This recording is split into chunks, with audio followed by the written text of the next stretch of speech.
Como que a Embraer ganha dinheiro?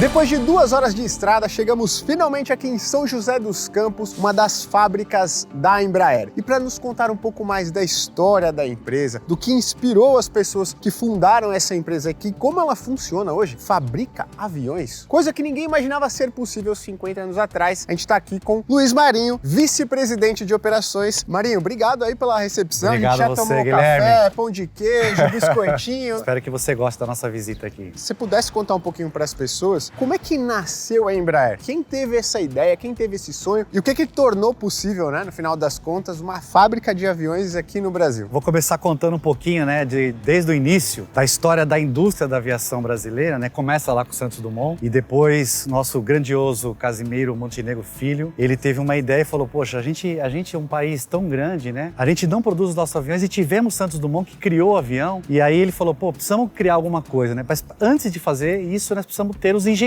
E aí ele teve a ideia de criar o ITA. Trouxe os professores do MIT e criou o ITA para formar os engenheiros, que aí ele imaginava que nós teríamos lá na frente uma indústria de aviação. E aí a gente vê um painel aqui de um rapaz, de um jovem sonhador. Aqui. E aí no ITA tivemos a ilustre presença do Osiris Silva, ainda um jovem, né? E ele entrou no ITA e ele se formou no ITA e ao se formar ele falou: pô, nós precisamos produzir o nosso próprio avião, né? Então ele começou a olhar o mercado, começou a estudar junto com os colegas da época. Eles começaram a desenvolver o Bandeirante. Foi o primeiro avião que voou ainda, né, no seio do CTA na época, em 68. E ele falou: bom, nós conseguimos fazer o avião, voou o avião, nós precisamos criar uma empresa para comercializar esse avião. E aí, em 19 de agosto de 69, nasce a Embraer, o engenheiro Osiris, e junto com aqueles fantásticos engenheiros e colegas, eles criaram a Embraer, dia 19 de agosto de 69. E esse DNA eu posso garantir que está em todas as 19 mil pessoas da Embraer. Tem um orgulho enorme de fazer o que a gente faz e sempre buscando fazer mais e carregar o nome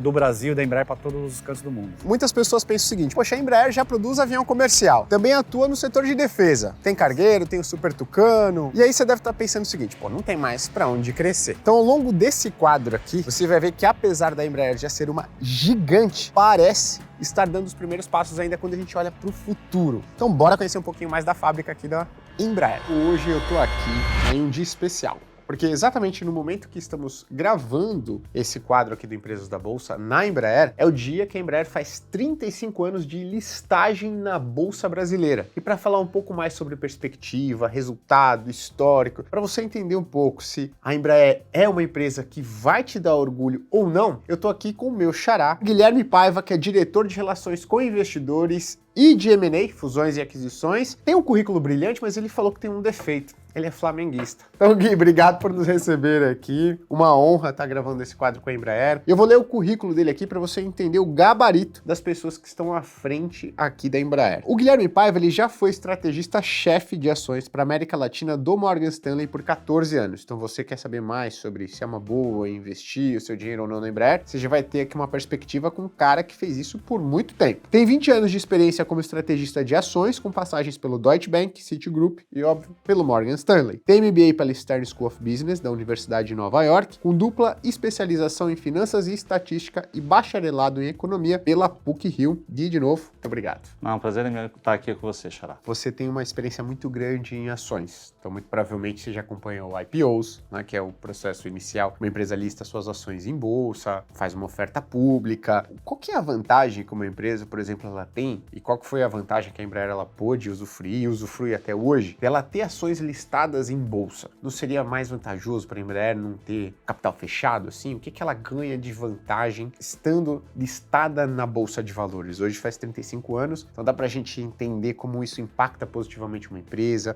do tamanho da Embraer? Eu acho que da forma mais tangível, assim, a vantagem de você ter uma listagem na Bolsa é que você tem acesso a capital novo. Então, na medida que você sonha grande e precisa de capital fundamental para crescer mais rapidamente. Se o seu sonho é um sonho que consegue convencer outras pessoas, como os investidores, você consegue arrecadar os recursos necessários para poder crescer num ritmo muito mais fortemente do que se fosse uma empresa privada. Eu acho que de uma forma intangível também, eu acho que a grande vantagem de ser listagem é que você tem um incentivo a ter uma governança corporativa muito mais forte, muito mais transparente, que é demandada pelos investidores para participarem como vocês de sócio. E isso faz com que os investidores, digamos assim, ou que a empresa haja de uma forma mais racional e mais pro acionista ao longo do tempo. Seja bem-vindo aqui ao nosso hangar de entrega para os clientes, que é onde a gente entrega os aviões para os clientes, a gente faz toda a preparação para voo. E aqui são essas maravilhas que a gente é apaixonado. Esses aviões são do mesmo modelo? São o mesmo modelo. Pô, veio a linha aérea, comprou. Como é que ele leva isso aqui? Para onde ele tem que levar? Quantas pessoas vêm buscar? Uma equipe que vê se está tudo certo, Sim. de acordo com conformes, Sim. é um processo rápido. Uma companhia aérea europeia ou americana, eles mandam geralmente 2 ou 3 inspetores e eles inspecionam o avião inteiro, fisicamente, como é que está o avião, visual, em termos de pintura, em termos de interior e documentalmente. E aí, na hora que vai entregar, ele inspeciona todos esses documentos, a inspeção física no avião, para ver se não tem nada de anormal. E geralmente leva de 4 a 5 dias. Depois que ele finaliza, os pilotos dessa companhia, eles levam o avião para o país de destino. Que é o bagageiro? Que é o bagageiro, um dos, né? Aqui é o compartimento de carga. Isso daqui são os chamados sensores de velocidade e de altitude. É o tubo pitot. Isso aqui é extremamente importante, que é por aqui que o piloto sabe qual que é a altitude do avião em relação ao nível do mar, sempre em relação ao nível do mar, e qual que é a velocidade. Esse é o sensor que vai mostrar lá na cabine para ele. É um de cada lado? 2 de cada lado. Ah, tem um aqui e um lá em cima. E essa daqui é a antena de radar meteorológico. É por aqui que ele sabe como é que tá as nuvens, se tem nuvem carregada, se não tem, se ele vai desviar. Então, essa é a antena que mostra para ele lá na cabine como é que ele está. A gente dá para entender que é tudo hoje um processo muito automático. O piloto tem que efetivamente fazer alguma coisa, mas tem monitorar se não vai dar nenhum problema. Pela filosofia da Embraer, a gente desenvolve o avião para diminuir cada vez mais a carga do piloto, para ele se concentrar apenas nos pontos mais importantes. Então, o piloto é extremamente importante, mas a gente busca sempre reduzir a carga de operação do piloto para que ele possa estar sempre atento naquilo que é o mais fundamental para o voo seguro. Digamos, o que dá para automatizar, vocês buscam automatizar. Junto com os próprios pilotos da Embraer. Eles nos ajudam, né, a desenvolver cada vez mais um avião mais seguro, né? É isso que a gente está sempre buscando. Já senti cheiro de carro novo, mas de avião novo Avião é a novo. primeira vez. Esse tá com Esse cheiro aqui é- assim de novo. Você sabe que tá num avião novinho. Que o pessoal capricha em cada detalhe, né? Então você realmente tem esse cheirinho, né, especial de avião novo, que a gente adora também. Aqui, se você reparar, o avião comercial da Embraer, ele não tem aquele assento do meio, né, Não mano? tem um assento do meio. Putz, será que eu vou pegar o corredor? Será que eu vou pegar A janela? a janela? Ou será que eu vou dar azar e pegar o do meio? Aqui não tem esse problema. Não. O avião ele é concebido, né, com essa configuração 2 e 2. Ou você vai sentar na janelinha ou no corredor. E aí não tem problema Não de tem ficar problema. Não tem amassado, problema. né, no meio. Toda essa concepção, né, esse interior, ele inclusive é um interior premiado que os clientes valorizam bastante. Agora vamos lá. Vamos simular lá pro o cockpit. Vamos cockpit. decolar. Vamos decolar. Vamos dar na minha essa mão um nave. avião desse tamanho. Então seja bem-vindo ao cockpit do E2. Obrigado. É o que eu te falei, né? Então na esquerda geralmente é o piloto em comando e aqui o copiloto onde eu estou, né? Então aqui você pode observar que é um cockpit super moderno. Nessa tela a gente chama de horizonte artificial. Então esse avião ele é homologado a voar com baixa visibilidade, né? Então por aqui é onde ele pilota o avião. Então o céu, então toda vez que ele faz uma curva ele vai observar, ele vai se orientar Por aqui. por aqui. Porque vai ter situações que ele não está vendo absolutamente nada, ele voa por aqui. Ele decola, ele pousa tudo por aqui. Não precisa ver absolutamente nada. Nada. Ele é homologado para pousar, inclusive, com baixíssima visibilidade. Antigamente, quando o piloto ele manejava aqui, como é que é? O manche. O manche. O que você gerava ali de alteração, né, nos comandos de voo, era tudo via cabo. Isso. Hoje em dia vocês têm uma tecnologia que isso é feito de maneira diferente, né? Isso. O E2, ele usa a tecnologia Full Fly-by-Wire, quer dizer, ele é comando por digital, né, por comandos eletrônicos. Então, no passado, qualquer movimento, né, na coluna do manche aqui, ele comandava aqui e para chegar na superfície de comando, nas pontas de asas ou no profundor, era via cabo de aço, toda uma cadeia de comando até a ponta de asa lá para fazer esse comando e o avião fazer curva ou subir e descer o nariz. a Embraer ela não simplesmente pega peças de outras montadoras, software de outras empresas e junta tudo e faz no final das contas o avião. Tem muita coisa que é produzida, tecnologia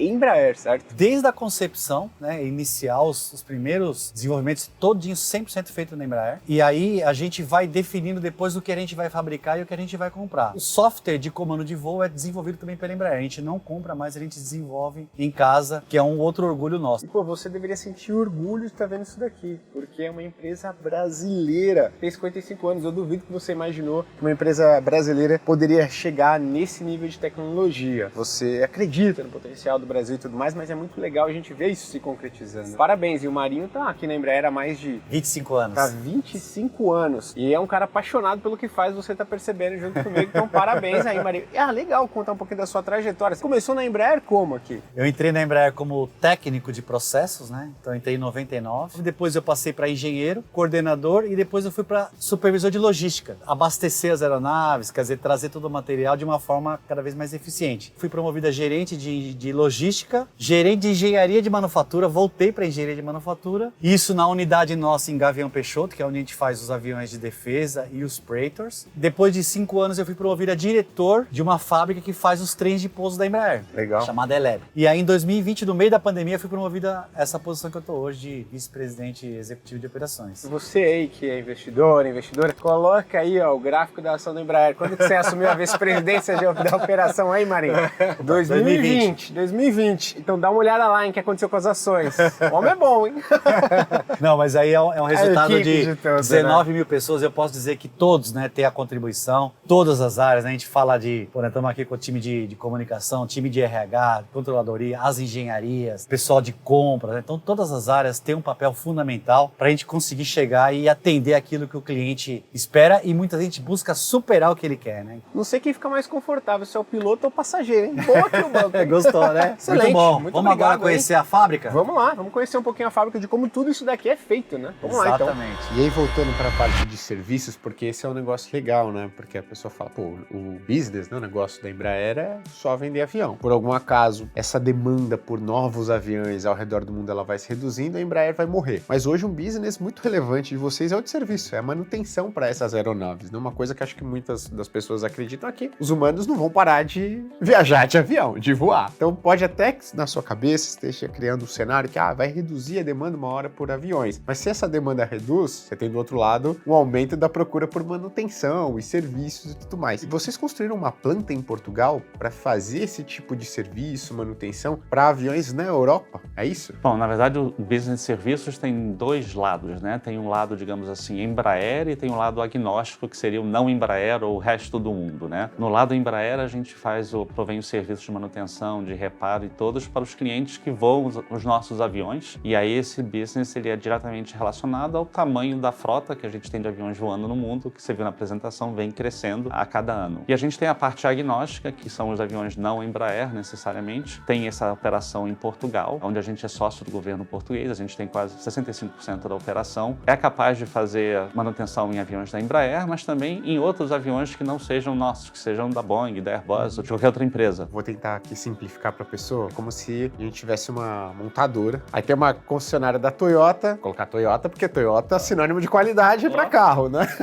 Então o cara compra um carro da Toyota, ele vai lá na autorizada e, poxa, pode fazer a manutenção por lá, vai pagar o custo ali para manter o carro, né? No caso, o avião, sempre ali, poxa, bem. Só que no caso da Embraer, a pessoa pode vir com um Honda, falar assim, ó, eu confio mais nos mecânicos aqui da Toyota, cara, esses caras são bons, então ele pode contratar esse serviço de manutenção pela Embraer para qualquer outra aeronave. E na verdade não é nem que eles confiem nos nossos mecânicos, nós somos autorizados por essas outras empresas para poder fazer esse serviço, entendeu? Então tem essa vantagem também. Qual o percentual do EBITDA que vem dessa? A receita de Ogma no ano passado foi alguma coisa próxima de 250 milhões de dólares. Nesse ano, no midpoint do nosso guidance, a Embraer como um todo deve ser 6,2 bi, mas esse contrato que a gente tem dos motores do GTF, que eu te falei da P&W, é um contrato bem interessante, é um contrato de 13 bilhões de euros nos próximos 30 anos. Então, assim, quando a gente faz as contas, em 2028, depois que o business estiver rodando numa velocidade de cruzeiro, a gente espera que seja uns 500 milhões de dólares. Então, o faturamento da Ogma vai basicamente triplicar de 250 para 750, simplesmente por causa esse contrato. E isso, a Ogma, é só lá que está em Portugal. Tem ainda a parte interna aqui, Tem certo? toda a parte interna aqui, digamos, nas Américas, que é a concessionária Embraer.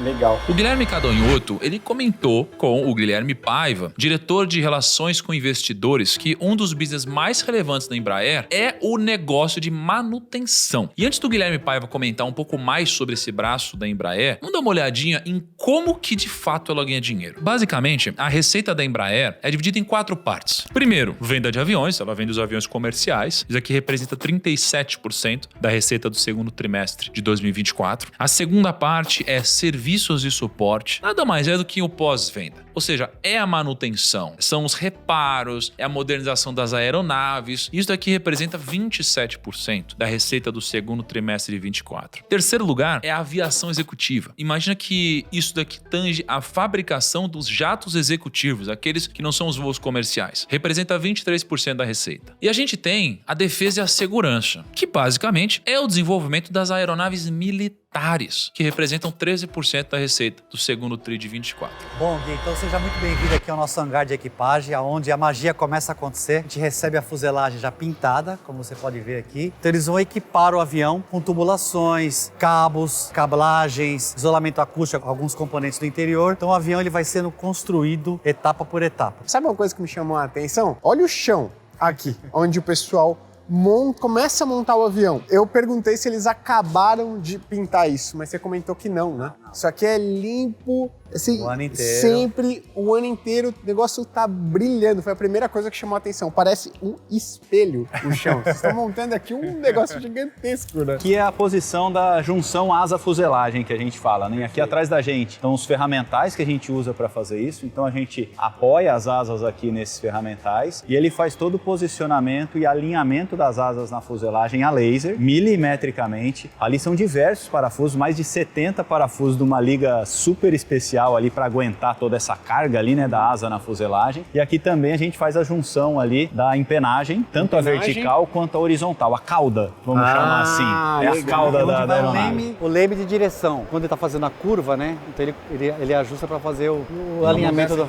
Mudança Isso. de direção ali. Então essa é a posição que daqui nesse hangar, né, da equipagem é o coração dele, onde a gente recebe a fuselagem e as asas e faz essa junção asa-fuselagem e daqui o avião parte para a montagem final. Qual que é a parte mais, digamos, crítica, ou a mais complexa, assim, que traz um pouquinho mais de tensão? Hoje vocês já devem estar acostumados, porque são diversas aeronaves, mas tem um processo que ele é mais delicado, precisa tomar mais cuidado quando a gente está falando de produzir um avião? Tudo que envolve comandos de voo e segurança de voo, a gente tem o mais estrito controle. Então, por exemplo, esses torques, a grande maioria dos torques que a gente faz o aperto dessas superfícies é controlado. Muito deles tem dupla inspeção, então alguém executa e depois vai alguém checar para a gente ter 200, às vezes 300% de certeza que aquela atividade foi bem feita. Mas com certeza a junção asa-fuselagem é crítico. Crucial. É crítico. Ah, excelente. Tanque de combustível da aeronave é nas asas. Ah, são nas asas? São nas asas. Toda a asa, não ela inteira, né? Mas até uma parte da asa, ali dentro tem combustível. Qual que é a capacidade ali, você sabe? Mais ou menos? A gente mede em quilos ali, né? Mas são várias toneladas ali de combustível. Então, numa asa dessa que a gente viu, grande parte dela é o tanque de combustível da aeronave. Então, por isso que essa junção, além de ter todo o esforço ali das cargas, o voo, você já deve ter visto no voo a ponta de asa ali, né? Sim, balançando ali. Aquilo é uma condição normal e né? projetado para isso. Mas também tem todas as questões de estanqueidade. Por ser um tanque, ela não pode vazar. Principalmente porque o motor está pendurado ali embaixo, né? Então, é um momento crítico aqui essa junção da asa, tanto pela parte estrutural da aeronave, mas também porque ali é o nosso tanque de combustível. No impacto da pandemia, as pessoas sentiram muito no bolso a alta do preço dos carros 0 km, e isso se refletiu no final das contas do carro seminovo. O preço do carro 0 km está proibitivo, então Sim. vou comprar um seminovo. A demanda aumentou, o preço subiu. A gente observou esse tipo de impacto, um aumento no custo dos insumos para a produção de aeronaves também. E detalhe,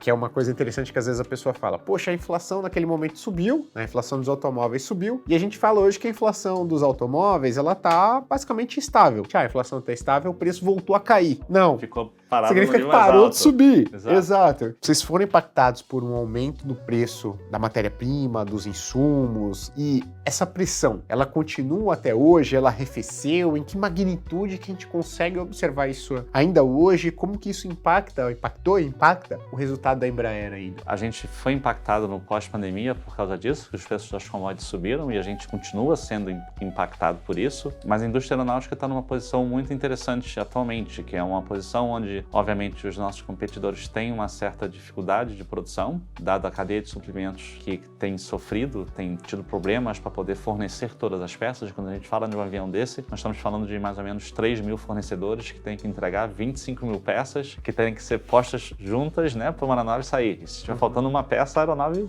fica lá parada. 25 mil peças? Próximo, entre 20 e 25 mil peças. Então, o que a gente tem visto hoje em dia é que a demanda por aviões continua a ser muito maior do que a oferta de aviões ou que os maiores produtores conseguem entregar. E isso, obviamente, tem favorecido a gente, dado que a gente sofre com esses problemas da cadeia de produção também, mas a gente tem uma disponibilidade para entregar aviões mais rápido que a competição. Essa dificuldade de produção para a gente ela é palpável na aviação executiva, não pela dificuldade, mas pelo fato de que a demanda é tão forte hoje que você está pedindo para pessoas que estão comprando um produto que varia de 5 a 20 milhões de dólares, elas têm que hoje esperar alguma coisa próxima de 2 anos ou mais para receber o produto deles, que não é uma coisa fácil, né?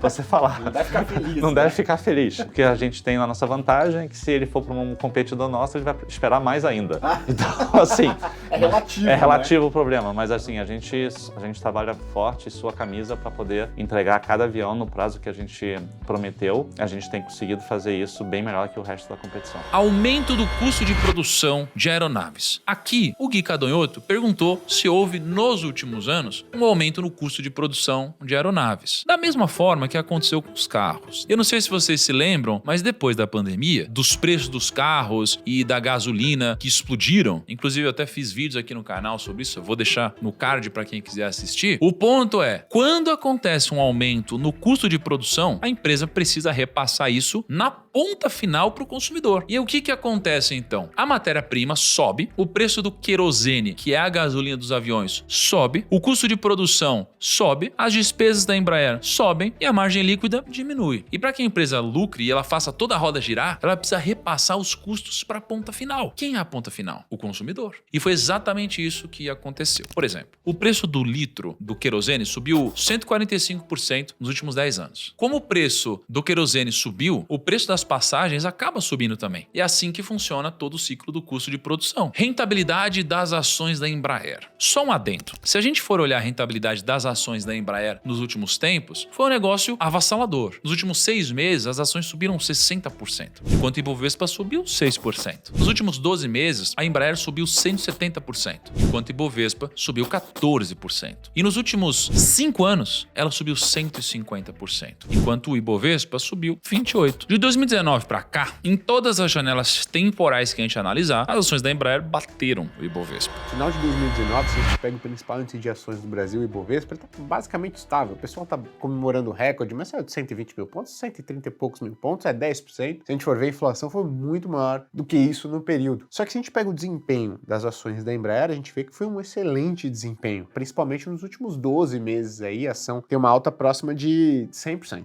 Né, e até mais. Então, eu queria entender o que mudou desses desafios, como é que vocês superaram esses desafios, pelo que eu entendi. Eles não foram completamente superados, digamos assim, mas por que o resultado melhorou tanto de lá para cá? A gente teve uma mudança de liderança na empresa, né, um pouco antes da Covid começar, justamente para poder navegar e administrar a empresa depois desse potencial deal que a gente ia ter com a Boeing, né? E houve uma mudança cultural na empresa. A gente, obviamente, sobreviveu à época de Covid, que foi difícil, e essa nova liderança trouxe, digamos assim, um foco muito grande em produtividade da empresa, dado que o nosso CEO, o nosso CFO sempre trabalharam em indústrias de transporte ou indústrias pesadas. Então, muitas das coisas que a gente faz na fábrica hoje, que a gente chama de lean process, né, o processo magro de produção, ou seja, tentar exprimir a maior quantidade possível de produtos, dados os insumos que a gente tem. Então, tem um foco muito grande de produtividade que a empresa tem tido e um foco de rentabilidade nos investimentos que a empresa fez. Onde a indústria está hoje, né, com uma demanda demanda muito forte vem ajudando a gente, mas se você pegar de 2020, no ponto mínimo do preço da ação, a Embraer valia 600 milhões de dólares. Hoje, quando a gente está gravando aqui, o valor de mercado da Embraer é maior que 6 bi. Quem teve a visão de comprar a nossa empresa ao longo de 2020, próximo da mínima, ganhou 10 vezes nos últimos 4 anos, que seria um retorno bem interessante. Mas assim, a gente é uma empresa de ciclo longo, de investimentos, de vida de produto muito longa, então a gente não administra a empresa para o trimestre seguinte, a gente tem uma visão de administrar a empresa para os próximos anos, dado que a natureza do nosso negócio é uma natureza de investimentos pesados e de ciclo de vida de produtos muito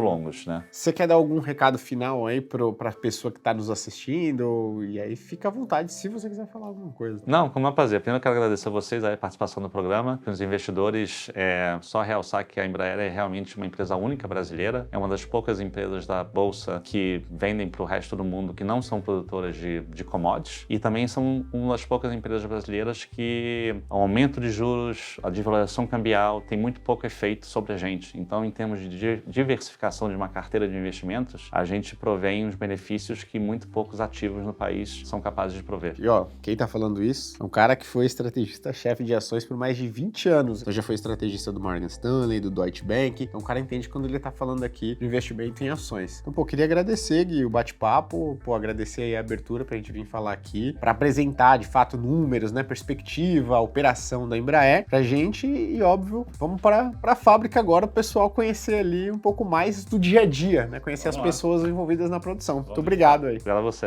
Até logo. É legal que vocês conheçam o Hub 3. O Hub 3 é um local onde você junta uma série de coisas interessantes, desde investimentos, educação, informações, análises, né? Tudo num único lugar. E aí tem muitas ferramentas que podem te ajudar nessa jornada daqui para frente. Então você tem, por exemplo, um monitoramento que você pode realizar num único lugar, né? Da sua carteira, dos seus investimentos. Você tem uma rede social para você se conectar com outros investidores. Você tem análises de mercado também. Muito importante você estar inteirado, saber o que está acontecendo. Você tem um apoio educacional para você não parar de aprender. A gente precisa sempre continuar estudando. E você também tem notificações que são personalizadas. Então, baixa o Hub 3 para você poder cuidar melhor, né, das suas finanças. Bom, é isso, né? É isso, espero que você tenha gostado, Guilherme. Eu gostei demais. Eu queria primeiro, né, parabenizar todo o time, né, da Embraer, porque a gente até conhece, como analista de investimento, números, a gente conhece indicadores, índice de endividamento, lucratividade, mas a gente não conhece as pessoas por trás, a gente não conhece, poxa, o comprometimento com a qualidade, o comprometimento com a segurança, a paixão, né, que cada um tem por trabalhar em um negócio desse. E, obviamente, como brasileiro, eu me sinto muito orgulhoso de poder visitar e de ter uma empresa como a Embraer aqui em solo nacional. Acho que isso é um motivo de orgulho, primeiro para mim, espero que para você tenha sido também, acho que para todo o time aqui. Então, primeiro, parabenizar vocês pelo trabalho. Obrigado. Né, eu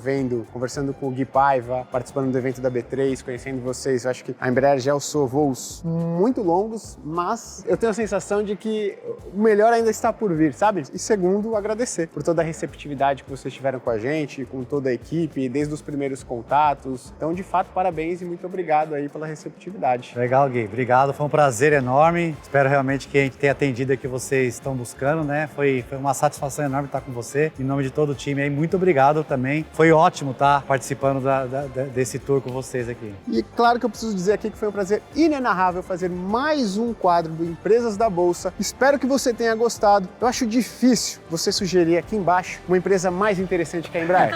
Mas está aberto o desafio. Qual empresa listada na Bolsa você quer que a gente conheça nas próximas visitas? De novo, pessoal, muito obrigado. Até a próxima.